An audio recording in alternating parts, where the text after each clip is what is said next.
I'm waiting for reports from some of you. He had such a distinct look, yet somehow Donald Sutherland would fully embody his characters. I don't want all the debt to pile up and crush us. It won't. We're safe. And he brought so many of them to our screens. I think I just gotten used to him always being that guy who would show up in a certain kind of role, and I'm not ready to say goodbye.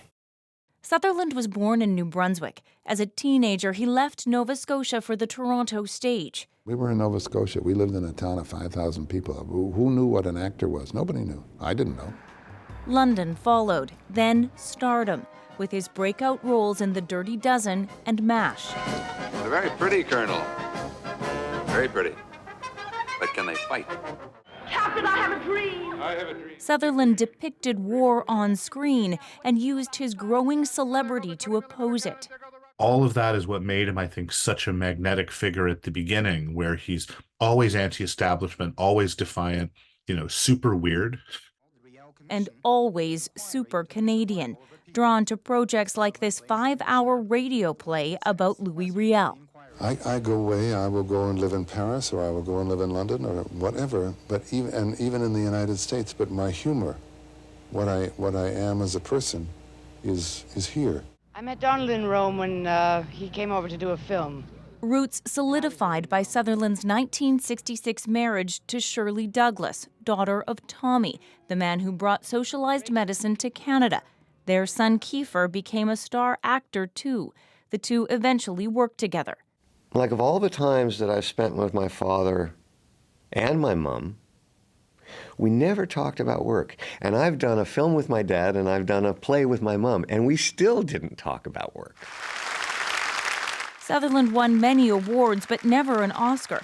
The Academy honored him in 2017. He kept working into his 80s, playing the villain in the Hunger Games franchise. It's an opportunity to catalyze the revolutionary potential in young people, and given the mess this world's in, that's really important. Sutherland's legacy, a blend of art and activism rooted here at home. Lindsay Duncombe, CBC News, Vancouver. So an honorary Oscar and the Order of Canada, but Donald Sutherland received another very special honor. Last year, Canada Post put him on a stamp.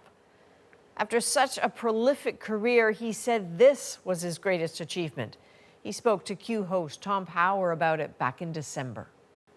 The stamp, for me, is everything. Just everything.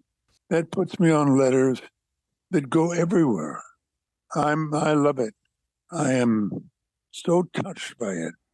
Are you a stamp collector? I am now. I got a lot of Donald Sutherland stamps. Sutherland followed up after that interview, inviting the public to send him a postcard using his stamp. He sent his Quebec address for Tom to read on air, saying receiving mail would make him delighted.